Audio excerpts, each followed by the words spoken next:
On today's DNVR Broncos show, we are breaking down the Kansas City Chiefs and how the Broncos beat their offense, attack their defense. We've got our guy Brian Baldinger joining us at just a couple of minutes, and it all starts now.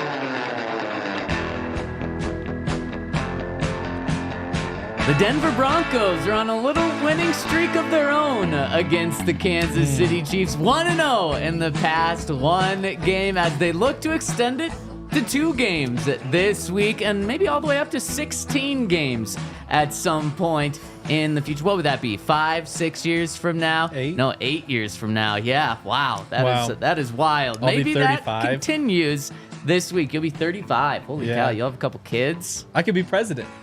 No. you have to be- That's the minimum age, you gotta be 35. 35, yep. But I'm Yep. saying no. Wow. No, for different reasons. Yeah, exactly. No for different reasons. Yeah. Because we want you on this show, Henry, the DNVR Broncos show. We are rocking and rolling with you. We got Henry Chisholm. We got Super Bowl 50 champ Todd Davis. We got you here behind the camera. And yours truly, Zach Stevens, rocking and rolling with you from the Toyota Lounge, driven by your local Front Range Toyota stores. And, of course, we're presented by Bet365. Use that code DNVR365. Deposit $10. Place a $5 bet, and you're going to get $200 in bonus bets, plus Altitude Plus, courtesy of Bet365. Guys, this is football weather today. We got our first snow. Yeah, it's snowing. I don't know if it's football weather, but it's snow on the ground. I never loved playing in cold weather, and I'm from California, so snow wasn't really like a thing. But that's what I'm saying about how it's like summer and then winter. There's no fall. This is winter weather. It is. And it just turns into winter right after summer It here does. in Colorado. But then what? On Thursday, it's going to be back up to 60 or something? But then it snows like the whole weekend. Then it snows Yeah. weekend. Yeah. Exactly. Yeah, just enough to melt the snow. Man, I always thought snow was the best football weather, not to play in, but to watch on TV. So I totally get it from a player's perspective. Maybe not being the biggest fan, but I think some of the big guys up front like it. There's some guys that like playing in the snow, but I mean, I just love watching snow games. I don't think we're going to get one in Kansas City this week, though. I think it's going to be like 60 degrees there. Yeah, it's a shame. That would have helped. Right? Because they're 9.5 point underdogs, right? So I would imagine you throw something like weather in, it gets a little bit closer to 50-50. Randomness helps the underdog. Yeah, I agree with that. Henry, what's football weather to you? Wow. Football weather to me, I would just say cold. I think they're like active snow. Like not just like snow sitting on the ground. I like snow that's like still falling. I agree. I think that's important. Oh, Because no, then You like guys aren't playing. You're talking about watching. oh Yeah, of course. which is even colder. Well, 99. Because we are out If there you're in the burning stadium, stuff. yeah. 99.99999% of people aren't playing. That They're is true. watching. True. Yeah. True. That is true. You're that lucky 0.00001% that's playing. there freezing. And only for those 3 hours are you the unlucky one. Exactly. Yes. Yeah. Maybe a couple hours before too, pregame warm up. Yeah, that's true. Yeah. That's true. Yeah. But now they have, I mean, I'm starting to feel less and less bad for you guys because now there's like that gel that you rub on yourself that just like keeps you warm. I mean, there's a whole bunch of stuff that they have. Like, nothing works to make you feel warm. You know what I'm saying? Yeah. You're just a little bit less cold. You're Okay. still freezing, and your hands are still numb. Your feet are gone. You know what I'm saying? You got to tackle this guy running full speed. So nothing makes you warm. Like, sitting on the sideline, we get those benches. Like, those are great. Oh. But that's for, like, you know. And then as soon as you get out, it's worse. Oh, it's horrible. You know what I'm saying? So you get 5 minutes of good, 20 minutes of bad. That's kind of how you like alternate. Yeah. And I mean, speaking of like the super cold, that Chiefs Dolphins playoff game, was that last year or 2 years ago, where it was like -7 degrees in Kansas City and someone's helmet literally broke from like a collision on the field and just it was so cold. Yeah, that is, I do feel bad for football players when it's that cold. Somebody on the radio, it was like one of those KOA pregame shows last season before a cold game. It was a former player who was telling a story of sitting under one of those heat things think it might have been McGlinchey talking about one of his teammates who it melted, like the inside of his helmet melted and stuck to his face. It was like a whole ordeal, obviously, to get that off. Yeah, that is tough. They do get really hot. Yeah. I've stood in front of some of those like propane heaters. You mess around and burn yourself trying to get warm. That's actually that's what happened to my Travis Henry jersey. It was a cold morning in Montana. I stood by the fireplace before, like, while I was waiting to go to school, turned around, and the back of it just melted. And that was the end of my Travis Henry jersey. Dang. Travis Henry. I thought you said Travis Kelce, because I'm thinking of the Chiefs. No. I was going to say, what in the world? Todd, what's the coldest game you played in? Last question on this. That was it a Patriots game where it was like snowing like crazy and they had to come in and In 2015? was that 2015? The overtime? Yeah. That was freezing. And then just I think maybe one or two. There was one in Pittsburgh that was cold as hell. Yeah. There was one in KC. Like depending on when you get Kansas City, like it's freezing up there. That I remember that was cold as hell. Oh, was that the hype up video? Yeah, that might have Where been it was cold snowing? too. Yeah. Yeah. That's when you try to just psych yourself out. Like I'm just saying stuff so I don't feel the the cold. But I've had a couple of cold games still in my career. Yeah. Well, Green Bay was cold. Oh. Buffalo. Okay, Buffalo is the worst. You've had a lot of cold games. Buffalo's the worst. It doesn't matter if it's September. It doesn't matter if it's October. It doesn't matter if the sun is out. It doesn't matter if it's snowing. Buffalo is freezing all year long. Yeah, that's why so it can be tough to get some guys up there. That's why the Bills offered Von Miller tons of money to go up there. And one of the places it's cold is Kansas City. Again, not supposed to be cold. I think it's supposed to be like 60 and sunny in Kansas City. So actually better weather in Kansas City than it will be in Denver for this game. And let's turn our attention to the Chiefs. We've broken down enough the blowout in Baltimore over these past few weeks, the beatdown in Baltimore, whatever you want to call it. How do the Broncos move on? And this Kansas City Chiefs team, record-wise, is much better than the Ravens. How do the Broncos pull off the upset? They were 9.5-point dogs to the Ravens, or 9.5-point dogs, as Henry said earlier, to the Chiefs now. And let's break this down, starting with the Kansas City Chiefs. I'm going to flip this on you guys. Let's start with the Kansas City Chiefs defense. How does the Broncos offense attack this Kansas City Chiefs defense? And first, let's just take a look at this Kansas City Chiefs defense. Everyone knows that they're a good defense. I think they're top 4 in the NFL in scoring. They obviously have Chris Jones. They have a good secondary. When you look at this defense, what do you think, Todd? I think you got to stop the front. Chris Jones, Karlaftis, they have some good players up front, and you got to be able to stop the front to even get to the back end or the middle linebacker, who is nice himself. I think it's going to be a game that's won in the trenches. Like, if we're going to be successful, we can't make mistakes, one, and then we also have to find a way to run the ball. Like, we got to keep the ball out of Patrick Mahomes' hands, and in a lot of ways, we got to find ways to put up points. Because for me, a team that continually wins games, under double digits, that means they're battle tested. So going up by 7, going up by 14, that's not going to scare anybody. Like, they've been in tough games. They find ways to win games. So we actually need to create a lead more than 7 points to even feel any kind of like comfortability within this game. Yeah, I mean, that's what happened last year.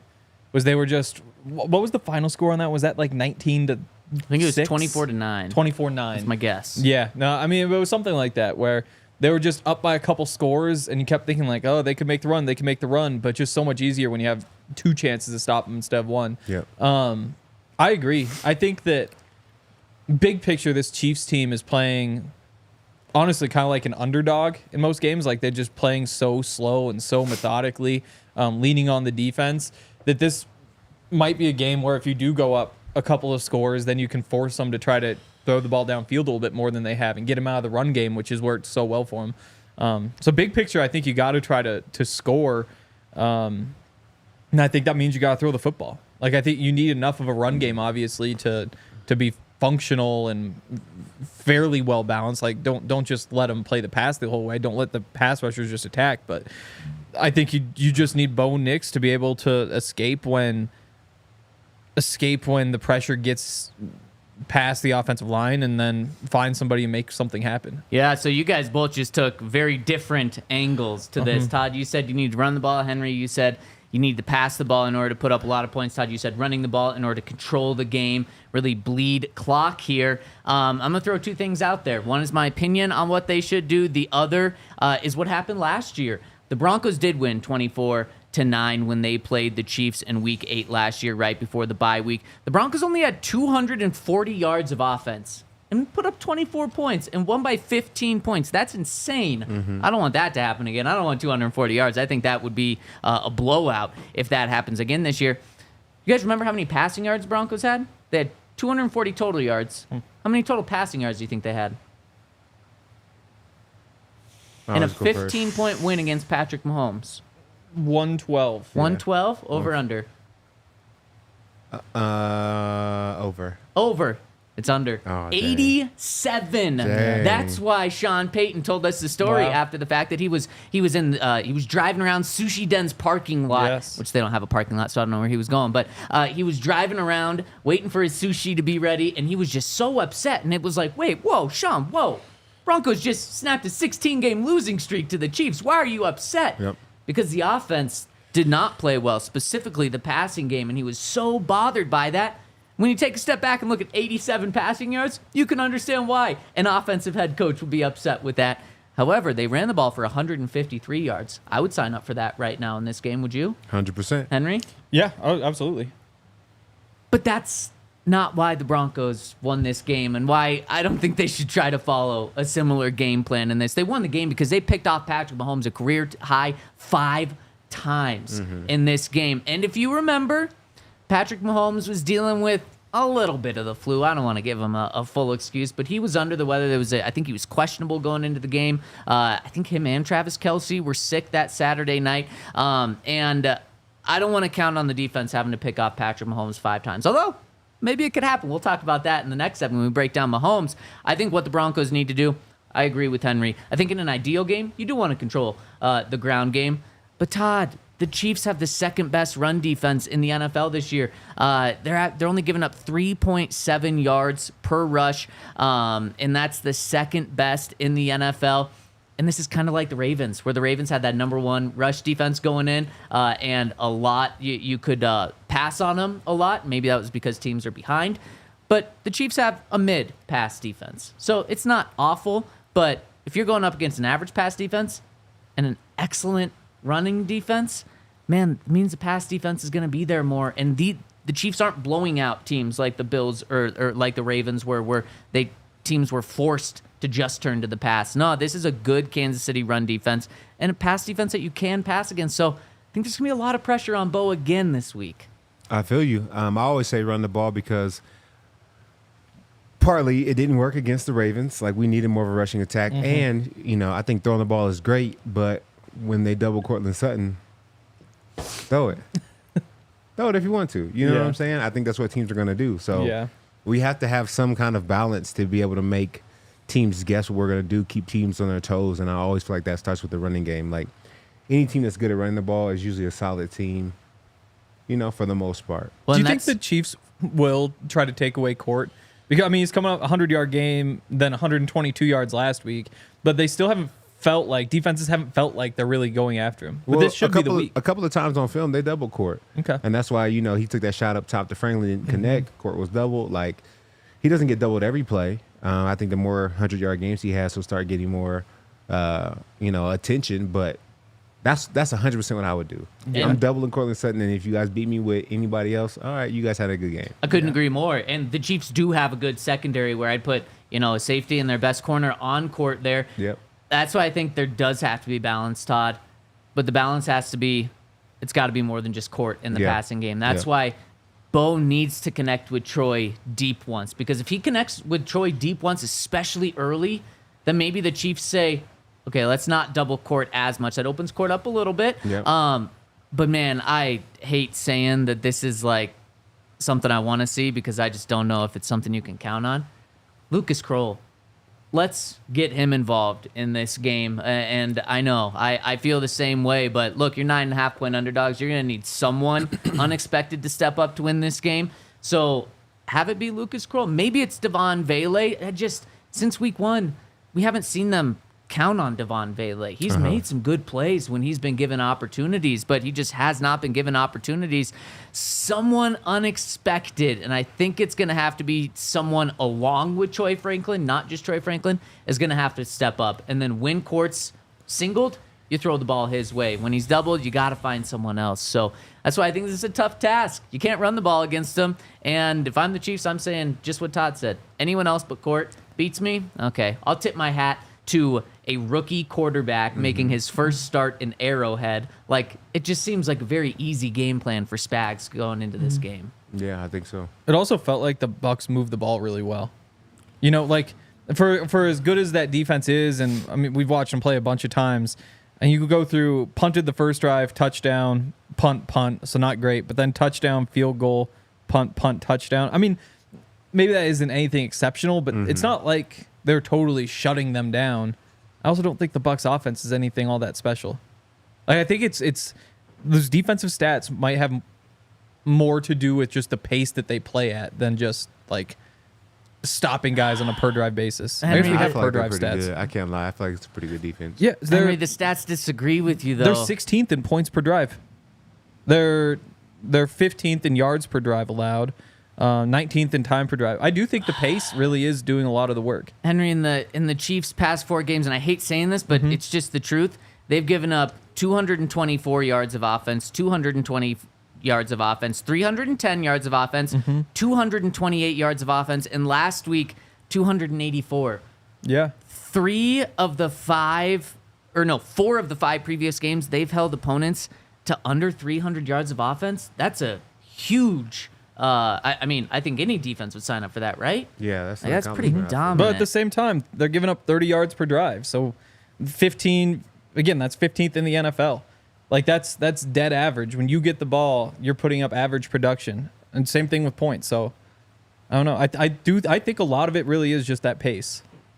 Okay. Which is obviously working for him. Yeah. Well, and let's jump over to the other side of the ball. How did the Broncos stop Patrick Mahomes? Is it about taking away the run, or is it about taking away Patrick Mahomes? But before we get into that, I want to give a shout out to our friends over at Toyota, where, boy, it is now winter. As Todd was saying, it went from summer to winter just like that. And if you're like, oh my gosh, I need my winter car, or I need to upgrade cars, get that snow car, Toyota's got plenty of those, including the Grand Highlander, the Tundra iForce Max hybrid truck, the Land Cruiser, the RAV4. They have so many different cars that are big enough for the snow. And even their smaller cars, like the Corolla, can even handle the snow. But if you want to upgrade this winter, you got to check out our friends over at Toyota, where they have 16 different hybrid vehicles to choose from. They've got 17 models with available all-wheel drive or four-wheel drive, like the 4Runner. And if you want one, go check them out at your local Front Range Toyota at a location near you. AutoNation Toyota, Arapahoe and Centennial, Corwin Toyota in Boulder,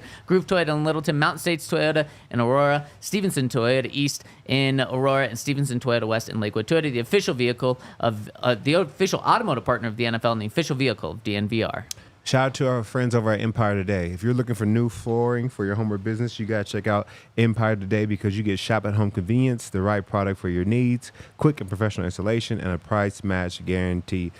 We love Empire Today. They've hooked us up with our floors here, and we want them to hook you up too. You won't be disappointed. You got to check them out. Great thing about Empire is that they service their own warranties. If an issue does arise, you can just call Empire. They service all warranties themselves. You don't have to track down a manufacturer's phone number. You don't have to make a whole bunch of calls. You just call Empire. They come out. They handle what they need to handle for you, and they take care of you. And right now, you can schedule a free in-home estimate today. All listeners can receive a $350 off discount when they use the promo code DNVR. Remember, restrictions apply.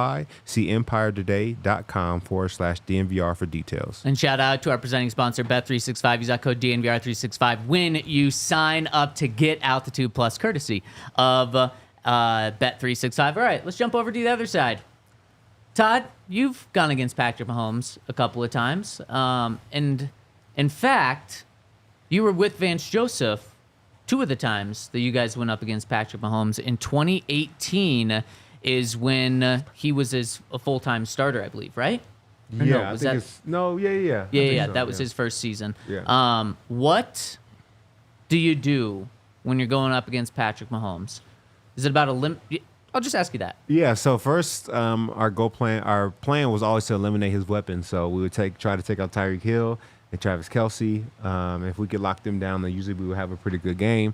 Now it feels like, it doesn't really matter who's on the field. Like, they're finding ways to win football games. But nonetheless, I think you still try to take away his weapons. You take away first Travis Kelce, and then, I mean, you put Pat one-on-one with DeAndre Hopkins.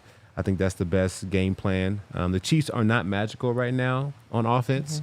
You know, you still got to stop the run. Kareem Hunt's running well, but you take away Travis Kelce, you have Pat Mahomes have to pat the ball a couple times. You let Jonathan Cooper, Nick Bonito, Zach Allen rush.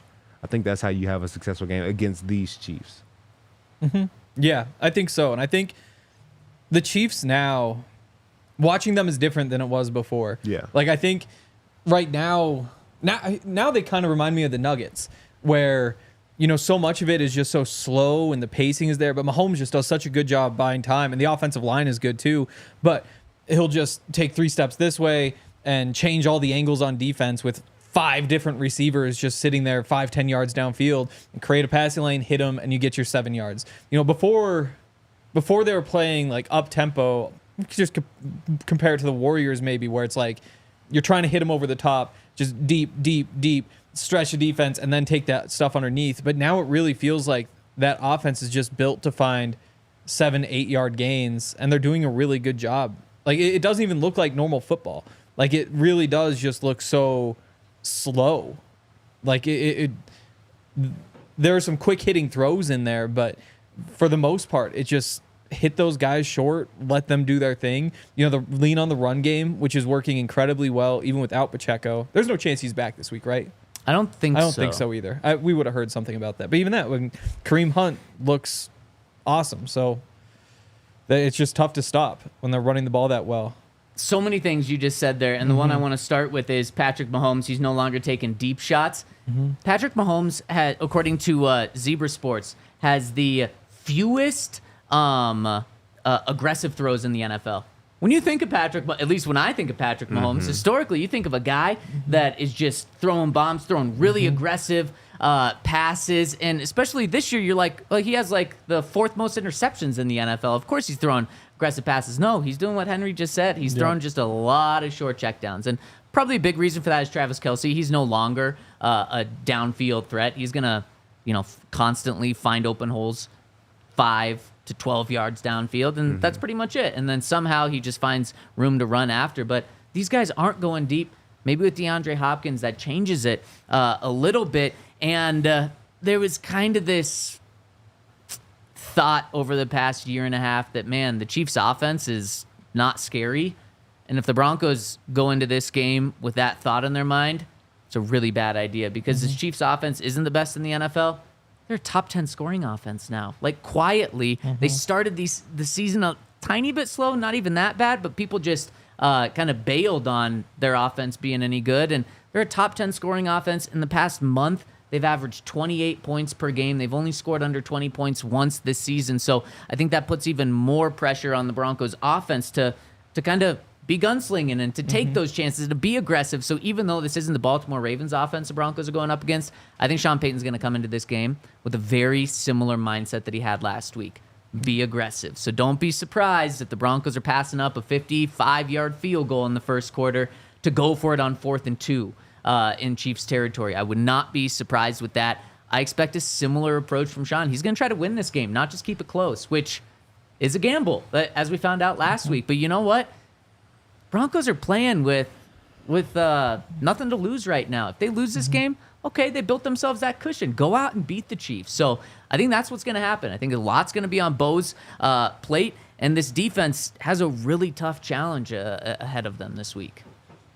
Yeah, I'm all for being aggressive, but we got to just be smart, because the Chiefs, they're scoring well, but they're not like scoring 30 a game. Like, I think there's still a way to manage them and also take your shots when you need to. And like, whenever you play the Chiefs, like, when you take your shots, you got to hit.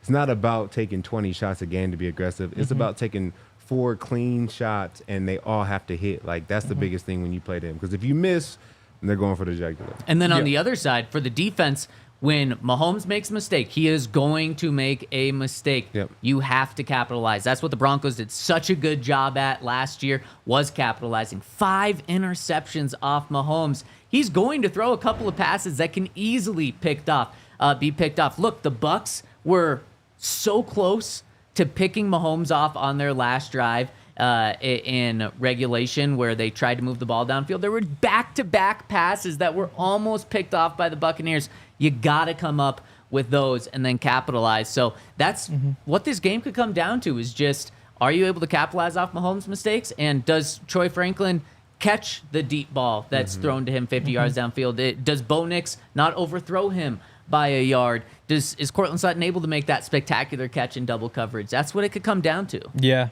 and it's going back to how methodical they are. Like, second in plays per drive. Like, they just keep going. You don't get them off the field quickly. Second in time used per drive. Like, again, they just grind the clock because of those short gains and those runs. Of course, like 6th in points, 9th in yards. But so much of what they do is just being methodical, and every single play is a good one. They're just very efficient. Like, they're completing 70% of their passes. You know, and you have the interceptions in there, so once or twice a game they'll screw them up. But, I mean, when you're hitting 70% of your passes and picking up 7 yards a pop, like, you just grind and throwing Kareem Hunt, who only has 3.7 yards per carry. It just feels like so much more. I guess some of that might be like late game losing efficiency, but they're getting whatever they need. That's receiving. 60% success rate. Not bad. So, no, I mean, Henry, to your point, it's insane. Kareem Hunt has, in 5 games, in 4 starts, he's ran the ball for 414 yards. Over 100 rushing yards per start is nuts. At 3.7 yards per carry, it shows that they don't care. They're going to run the ball, even if it's not successful, and just grind the clock out, just like you're saying, Henry. So, I mean, that's something where I'm not concerned about Kareem Hunt killing the Broncos, but man, if you're able to limit him to 2 yards per carry and then actually force the Chiefs to be one-dimensional, that's what you have to do for them to be one-dimensional, is like kill the ground game. Because even at 3.7 yards per carry, Andy Reid's fine just doing that back-to-back, and then it's 3rd and 3, and then it's manageable for Patrick Mahomes.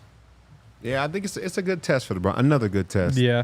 For the Broncos to see where we are as a team. Like, I definitely want to win this game. So there's space there to get it done. I mean, there's some times where you play teams where like, hey, you know, we're not going to get this one, but let's go get our best shot. I think there's enough room there for the Broncos to find a way to get a win. We just have to do it smart. Yep, exactly. All right, let's talk to our guy, Brian Baldinger. And before we do that, I want to give a shout out to our friends over at Westera Credit Union. We're over at Westera Credit Union. They were founded right here in Colorado in 1934. They've got 9 locations in the Denver metro area. And listen up, because they've got their smart money checking that I want to tell you about. It's an account for those who want to make small balances earn big returns. You can earn up to 6% annual percentage yield on your first $2,000 each month. That's up to $120 a year. Then your next chunk of cash will make you 3% APY, and so on. In addition to the interest you earn, this account also comes with a rewards debit card and has no monthly or maintenance fees,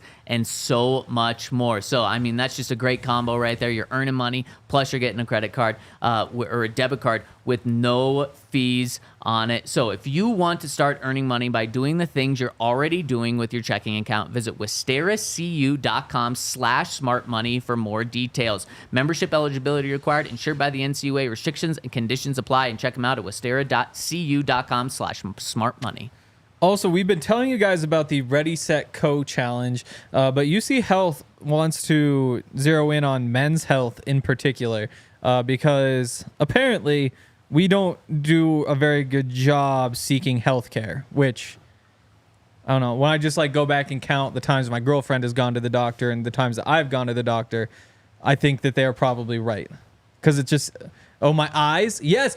For example, yes, I can't really see things and probably shouldn't be allowed on the road, but I don't let that stop me, and I don't do a good job going to get glasses. I wouldn't admit that. I would just go see a doctor. That's true. If anybody from the DMV is listening, you did not hear that. Yeah, I mean, UC Health, we know that they really care about all of us in Colorado, but again, it's important for men to take care of themselves, because I would agree that we probably don't do a great job. I haven't been to the doctor in quite a while. I'm actually trying to think about it. I went to the doctor 10 days ago. Shout out me. Shout out you. From UC Health, credit to Zach. If you, like Zach, need to not improve. But if you want to be like Zach, oh, thank you, because you are like me, go to UC Health's dedicated men's health page to see more of these conversations, as well as content and resources for men to take charge of their health at uchealth.org/men's health. All right. Shout out to Bet365, our presenting sponsor. Use that code DNVR365 when you sign up. I just want to touch on this one more time. Despite Kareem Hunt only averaging 3.7 yards per carry, he's had 20 or more carries in all of his starts this season, in all 4 of his starts. I mean, that is like the opposite of what you would have thought this Chiefs team would have been like in 2018 when Mahomes is thrown for 50 touchdowns and 5,000 yards. You just would have thought, man, in 5 years he's going to be throwing for 60 touchdowns and 6,000 yards. And Andy Reid has really taken a lot off his plate. And clearly, I mean, they're not blowing people out, but it's working to the tune of 8-0. We're going to talk to our guy, Brian Baldinger, in just a second. But when we wait for him, I want to talk about the rest of the Chiefs offense. And you mentioned it, Todd. I had this written down as well. You just put Pat Surtain on DeAndre Hopkins all game, right? Yeah. It's an easy follow. Yeah. You just lock it down and you kind of just eliminate him from the field. Really, you should just go man this entire game. I mean, you help out Riley Moss on Xavier Worthy, but, Brandon Jones has already done a great job against Travis Kelce in the playoffs. Like, you man up. I think as you're able to load the box when you're in man, so that'll help you against the run and Kareem Hunt. Everybody else, you know what I'm saying? Yep. We need a dog day from you, So I think it's what you have to do if you want to be successful against this Chiefs team. And it should be one of those games where it's really nice to have Pat Surtain. Like, you go back to the beginning of the season where there was just like a clear, like, Pat goes on George Pickens or Pat goes on, this week it's Pat goes on DeAndre Hopkins, and where a lot of teams would have to send a bunch of assets toward him, the Broncos just don't need to. And that means that Xavier Worthy probably matches up with Riley Moss. Well, you can leave a safety over the top so you don't have to worry about the speed, because that's what kind of killed the Broncos when they tried to play man against the Ravens. It's just that Zay Flowers was too fast to be covered by those guys. So I think the game plan honestly should be pretty simple. Like, it is just man up. And if they have to get away from that for some reason, they're probably going to be in trouble. Yeah, I agree with you guys. And why did the NFL let DeAndre Hopkins go to the Chiefs? Shout out to the Commanders for not letting Marshawn Lattimore go to the Chiefs. But how did the NFL allow DeAndre Hopkins to go there? Because in his first start, where he gets significant playing time this past week, he looks like a perfect fit for him. But the Broncos have that perfect fit for DeAndre Hopkins with Pat Surtain. So that is key there. Okay, and another guy, Todd, you've gone against him. What do you do with Travis Kelce? Hold on to that thought. We'll get that after we talk to our guy, Brian Baldinger. Baldy, what is going on, my friend? What's up, Zach? What's up, fellas? How are you? What's up? Man, we're doing great. We got some snow here. Feels like football weather officially. And Baldy, I want to take a look back before we go forward. What did the Ravens do on offense to expose the Broncos defense really for the first time this season? And is there anything concerning for the Broncos defense moving forward, or is that just you run into Lamar Jackson and Derrick Henry, it's going to happen? Lamar, I know Jared Goff is playing great. I know Mahomes' team is undefeated, but Lamar, he doesn't miss. You look at it, just a couple throws. The throw to Justice Hill out of the backfield against Jonah Ellis right there. It's just a perfect wheel route, perfect throw, sets him up for a score. The throw with, was there less than 30 seconds to go and a half to Zay Flowers that he turned into, that monster 53. Just those two throws alone, they're just darts. And you can be in good coverage. You can, have a bunch of guys around the ball. The ball it's a laser, just laser shots. And then, Derek's the beast. And so, when they put your nose tackle, Malcolm Roach, on his backside and he gets ahead of steam going, he's hard to tackle. They had, I think I counted 15, they had 10 plays of 15 yards or more in that game. And that's what Denver has not done. They haven't given up explosive plays like that. Yeah, I totally agree. And I think what you said about Lamar not missing throws is interesting, especially in this game where Bo had a few guys open in the end zone that he wasn't able to get the ball to. No question. so you have that happening, but you also, I thought, had a pretty good game from Bo otherwise. He's extending plays, he's finding some guys across the middle. I'm just wondering how you balance kind of those two things when you watch that. Well, I mean, look, his first pass is intercepted. I mean, it's off Humphrey's hands. It's not a perfect throw, but those tip balls get intercepted. It's not egregious. Like, he missed Troy Franklin. I mean, Baltimore secondary stinks. That's why they went out and traded for Tre'Davious White. I mean, they've had issues, and they still have issues. Like, you had Troy Franklin open. I got behind the corner, and he just overthrew it. He had little Jordan Humphrey in the back of the end zone. He just sailed it. I mean, he had shots. They had chances to kind of stay in that game deep into the second half, and he missed them. And those things are going to happen. But otherwise, yes. I mean, he runs at the right time. He's a really good runner. He can extend plays. There's things you could take away from it. They didn't run the ball as well as they'd like, but that's going to happen against teams that just all they do is build up their defensive front to do that and to stop that. So I thought they had some opportunities in that game. I mean, it turned out to be really ugly, but I mean, honestly, that's a 10-7 game before those two plays I talked about. Deep into the second quarter, and if you hit one of those two shots, you got a ball game deep into the third quarter. Baldy, the Broncos didn't run the ball too well last week, and they're facing another tough opponent this week. Are the Broncos just a lackluster running team? I mean, we've seen spurts of them have good games throughout the entire year, but 9 games in, is this just who the Broncos are, and we're foolish to hope for more? Well, they keep changing things up. Jaleel, starts, and Javonte, they've gone back and forth. I think it's kind of who they are. They don't have big power backs. I mean, they're both smaller guys. It's not like they can wear somebody down the way teams that have. I mean, there's only one Lamar, but the way Joe Mixon, the way some of these guys that are Breece Hall, these guys that are 220 pounds. I mean, they don't have guys like that can just wear teams down. They have change to pace type backs, and so I think it's kind of who they are at this point. Like, they ran the ball at times. Second half against the Jets, that was really good, but I don't think they have that type of back on the offense right now. So then, Baldy, earlier this week after Sunday's loss, Sean Payton said you can expect to see more Audric Estime, kind of the only bigger back the Broncos have, and maybe in a sizable, much bigger role than expected.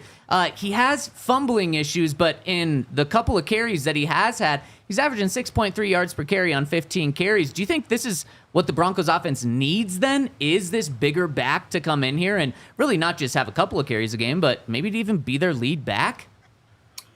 Well, if I remember correctly, I think he fumbled his first carry.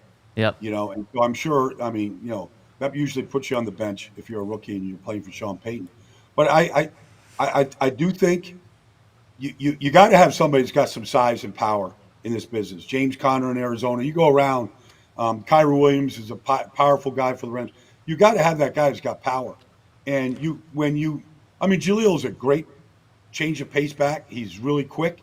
He can, he can slide through the slimmest of holes, but you constantly see him knock backwards, against bigger fronts. And you're going up against the Chiefs who nobody plays 3 linebackers more than the Chiefs. And when they put Leo Chenal and Drew Tranquil and Nick Bolton out there, they're hard to run against.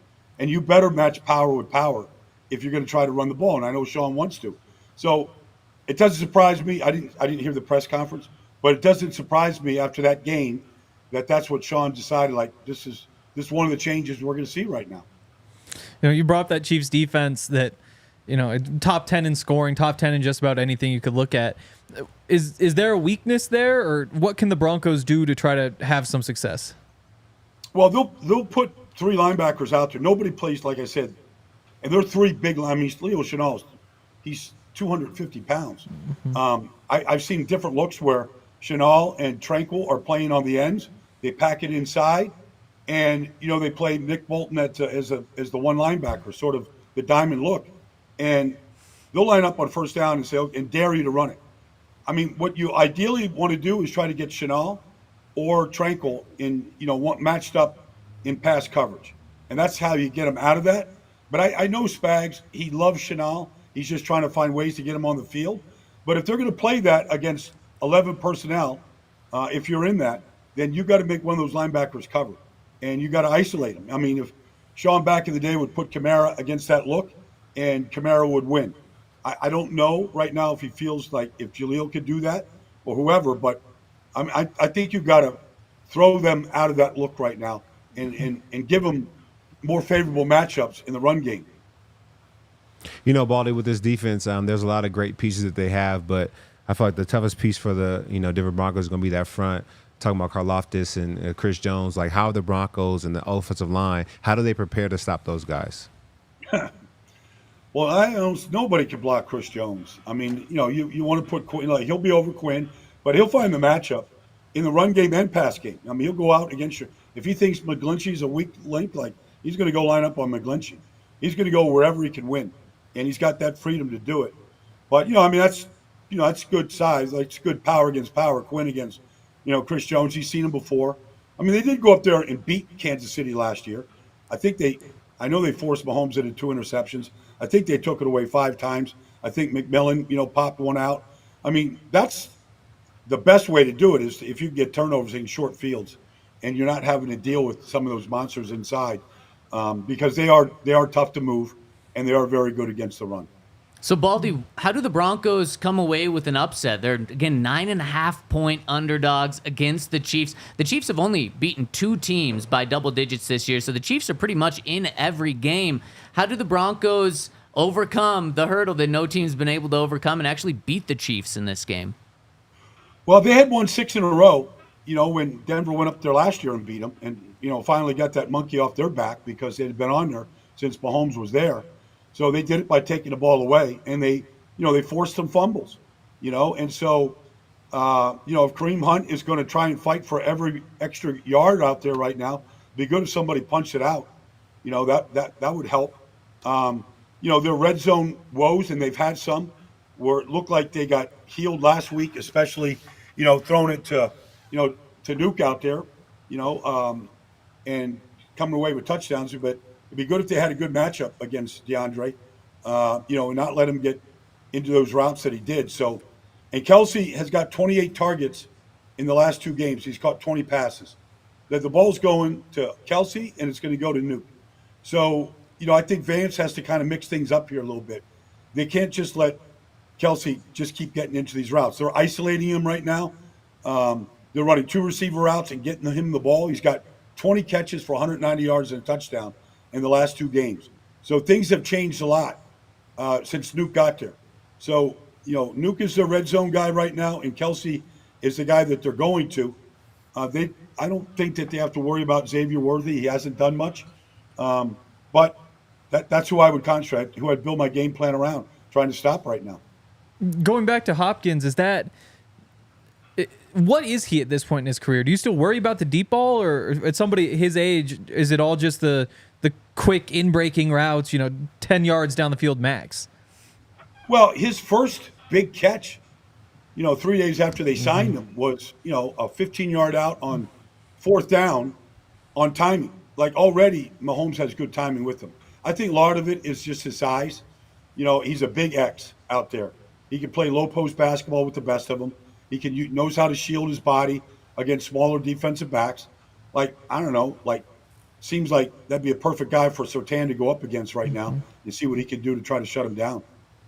Baldy, we're sitting here talking about what decisions we would make as like defensive coordinators going up against the Denver Broncos. And for me, I say I would double Cortland. If you beat me with anybody else, then you had a good game. If the Chiefs come out and double Cortland, what is the Broncos' answer, in your opinion? What would they need to do to win the game? Well, I mean, if they're going to, I don't know if they need to take 2 to shut down Cortland. I mean, he's a big guy that doesn't have much speed, but they are looking for him. I mean, Troy Franklin, I don't know, I'm waiting for him to sort of pop. I mean, we're looking for that Oregon connection to really, hit. I thought it might really hit a little bit more frequently than it is right now. I don't know. Spags is always going to mix things up.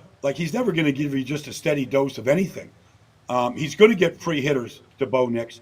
He's probably on 3rd downs going to find a way to spy Bo Nix, so he can't just pull it down and run like he did against the Ravens. And who that guy is, I mean, you got to have a guy that's at least as fast as Bo Nix. And I think, Nick Bolton is that guy. I mean, he can really fly. So, I mean, I think they're going to have an answer to spy on him. And then, I think if you look at a guy like McDuffie, like I can see McDuffie taking on, one-on-one Cortland Sutton right now. Like they have no problem matching him up against anybody right now. Baldy, last one for you, and I'm going to take a big picture approach with this one. Going into this Ravens game, Broncos Country kind of felt like this was a big test point for the Broncos to see where they are this season. After the loss, feels like Broncos Country's kind of taken a step back and said, okay, this year, not competing for a deep playoff run, but you take a step back. Broncos are still the 7th seed in the AFC. They're still in the line for a playoff spot. So I think Broncos Country's kind of saying, we think this is a playoff team, maybe not a team making a deep run. Are we too optimistic here in Broncos Country? Or do you think this is a playoff team, a team that can actually make the playoffs? Well, if you took any team in this league, forget about the Broncos for 1 second, Zach. If you took any team in this league and you said, okay, we got back-to-back games in Baltimore and Kansas City. I mean, every team. I don't care if you're the Eagles, if you're San Francisco. I mean, if you're Detroit, if you could get a split on the road against those two teams, you'd feel good. So the Broncos aren't in that category of Detroit, and some of these other teams right now. But, this is a tough stretch for any team in this league. And so you want to play better than you did last week. You don't want to give up as many explosive plays. You like to get it into the fourth quarter. I'm not saying you're looking for any moral victories. You're not. You've shown that you can go to Kansas City and win. They're coming off a short week, an emotional win, overtime, win like that. Like maybe you catch them napping a little bit. This is just tough. I still think they can be a playoff team. The Chargers are out there. They feel the same way. I still think they can be a playoff team regardless of what happens this week. But it's just a tough stretch for anybody. These are maybe the two best teams in AFC, period. I think they're on a collision course for the postseason. Maybe you could throw Buffalo in there. You might want to throw maybe Houston if they get healthy. But, I mean, to me, they look like the two best teams in AFC. And just like that, Baldy, Broncos Country's feeling better because of you. Thank you so much for joining us today. And enjoy these next set of games, and we'll talk to you next week. Looking forward to it. All right, guys, you bet, man. I'll talk to you next week. Enjoy it.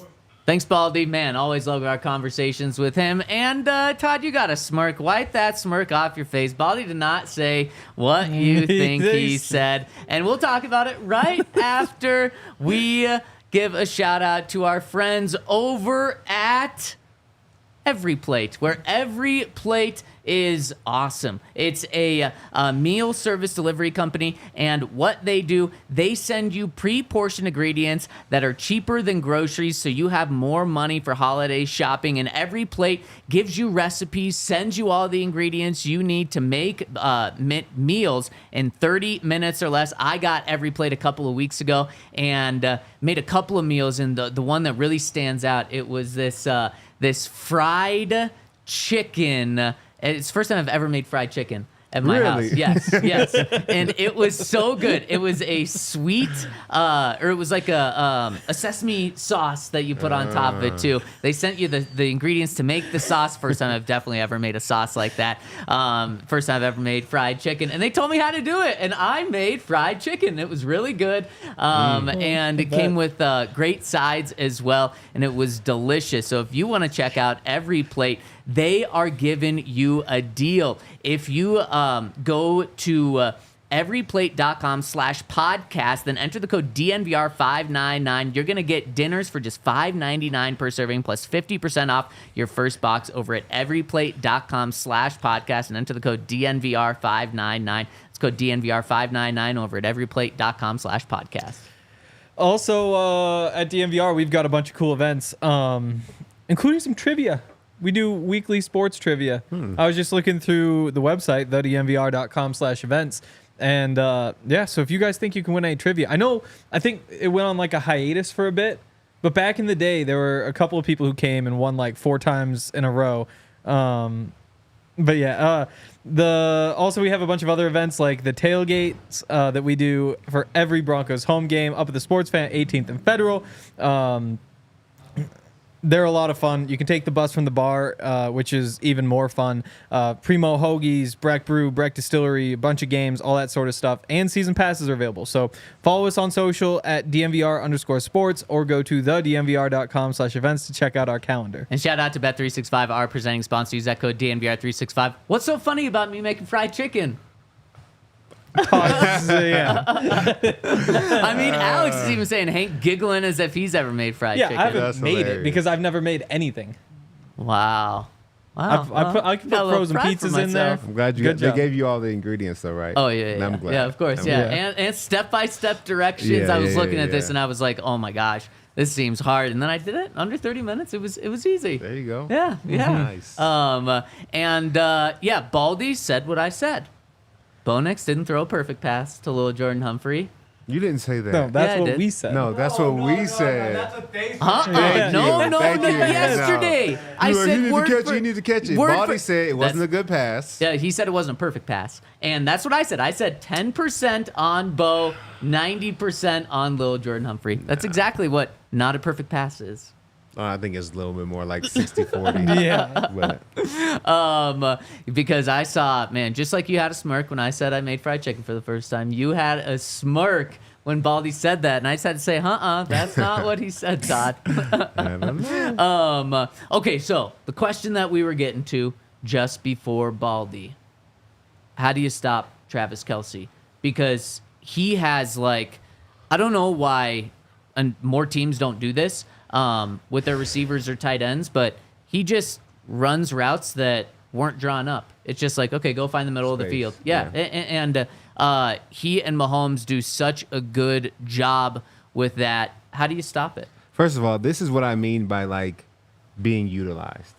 Like when you talk about Cortland is supposed to be your number one receiver, or you talk about the tight ends are trash. Travis Kelce had 16 targets last week.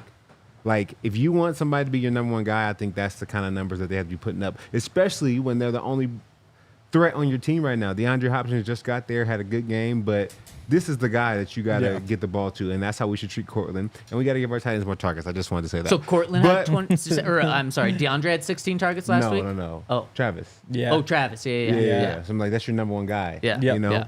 But stopping Travis Kelce, like, you got to put hands on him. And, you know, you got to have somebody there just to rough him up. And then the guy who's covering him is behind him.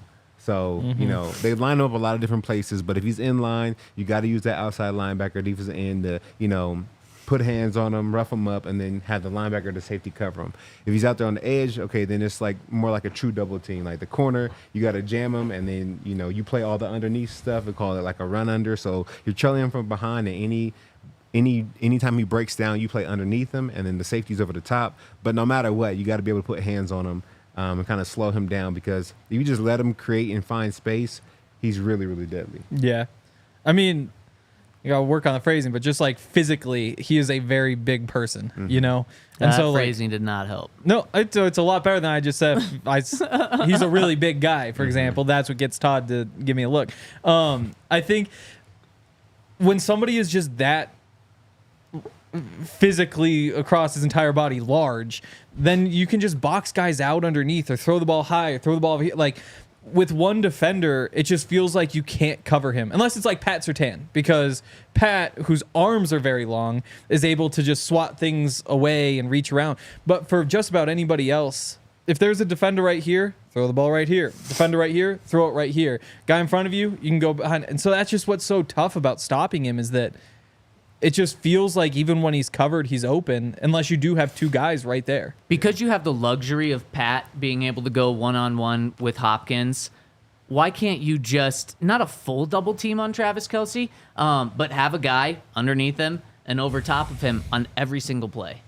You can, but the Chiefs, you know, we talk about Andy Reid and his ability to make adjustments, and how, you know, 5 years ago, Patrick Mahomes was throwing for 5,000 yards, and now he's not, but the team is still finding ways to win. Like, you want to be able to double Travis, but you don't want to make it obvious every time you're doing it. You want to be able to have them, like, still guessing and wondering what you're doing, because if you just show them, hey, we're doubling Travis, they're like, okay, we're just going to run, like, you know, crossing routes with Xavier Worthy and DeAndre Hopkins, and hopefully somebody gets picked off. And, you know, they have different ways to battle that or combat that. So you know, you kind of want to make them guess a little bit too. So don't make it too obvious, but like that's still the game plan.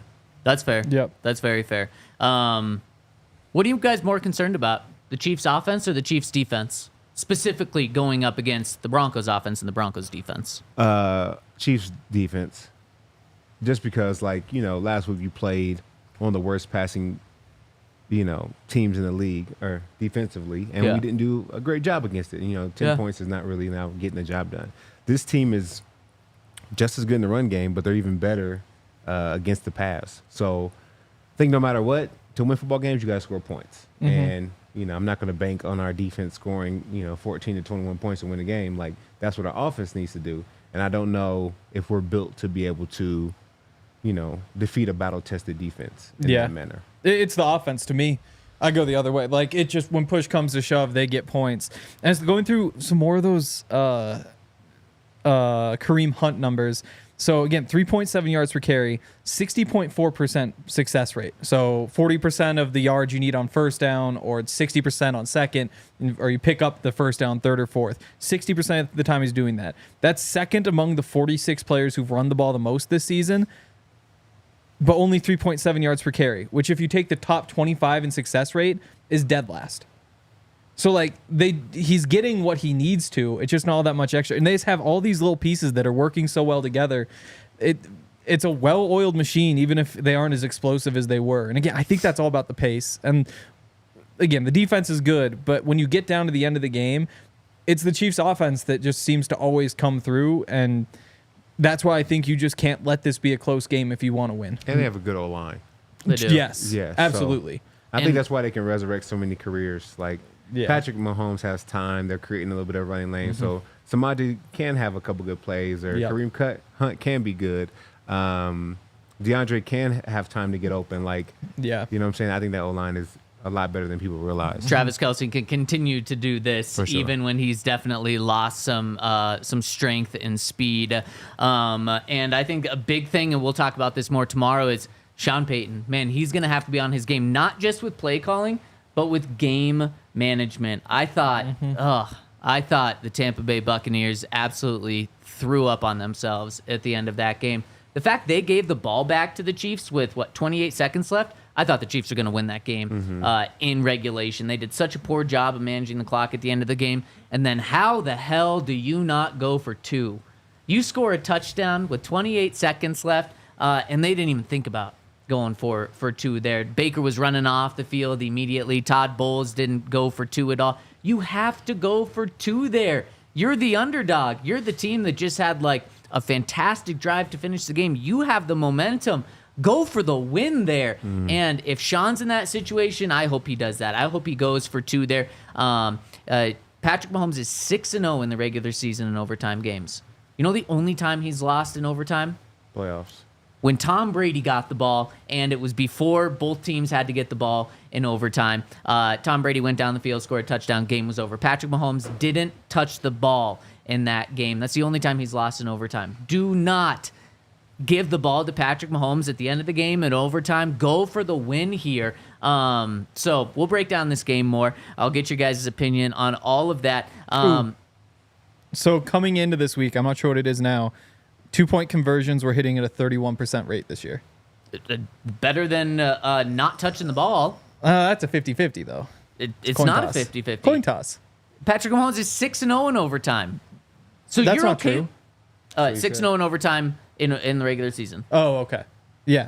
Again, his only loss is the one time. The playoff loss. Did he not listen to me? No, he wasn't listening. Man. Sorry. But, I mean, it's just one of those things where I've not... You're probably in the Toyota There are no chat great again. answers. No, I was looking it up. It's 31%. Like, I just can't blame a team for not going for two at the end of the game. Todd? Where do you stand here? I thought I was rain. preaching to the choir. Yeah, I think in that game, because of how lethal that Patrick Mahomes is, I think you have to go for two. Yeah. I think you got to try to win the game. Because if not, you're losing the game anyway. Like, you got to find a way to win. I think they were hoping that they got the coin toss first, but it doesn't matter. I think you got to try to end the game. If you have an opportunity to, you try. And I think Baker knew, right? Did you guys see the clip of Baker? Because Baker and Mahomes were out at the coin toss. Yep. Right when the coin landed the wrong way, Baker's head just went back. He knew the game was over. Yep. He knew Mahomes is getting the ball. Oh, I'm not going to see it. This sucks. Yep. I should have stayed on the field for that 2-point conversion. Should have tried. Man, Henry, The thing is, let me know in the you Twitter chat really probably quick. We got a lose, minute though, is left the of the thing. show. Yeah, but you bet every day and you lose, and you still bet. I did not lose. I bet on the Chiefs. Yeah, I mean, it's what, 59%? No, 69% chance you lose. Nice. A 31% chance you win. That's before you factor in that it's raining. Before you factor in you're missing like your big guy receiver who's typically like lob one up to Mike Evans. He's not even on the field. You're going up against a good defense. Like, I get the argument. It's what people say. Like, you're on the road, you do it, but that's 2-point conversions aren't working this year. That's also not factoring in that the Tampa Bay Buccaneers just went, 80 yards downfield? They had the Chiefs on their heels But there. every team going for a 2-point conversion just scored a touchdown. But not necessarily an 80-yard Maybe not 80 drive where yards, they but have they did all the just score a momentum for touchdown. like the second time in the game outside of the first half. To me, it's just one of those situations where if it works, you're the hero. If it doesn't work, you're not. And so, not, like, you're it's the same idiot. thing with Sean Payton, where it's like, I think the worst of his 4th down calls was the one that actually worked. But because it worked, it's a good one. And because the other 2 didn't work, they're bad decisions. Man. And so it's just all. Join us tomorrow on the show and let us know what you think. I'm sure we'll have this conversation again. Just how aggressive should the Broncos be? If they're in this scenario, what should they do? Thank you guys for rocking, gals, and rocking and rolling with us. We'll see you tomorrow at DNVR Broncos Show. We all silly like the mayor.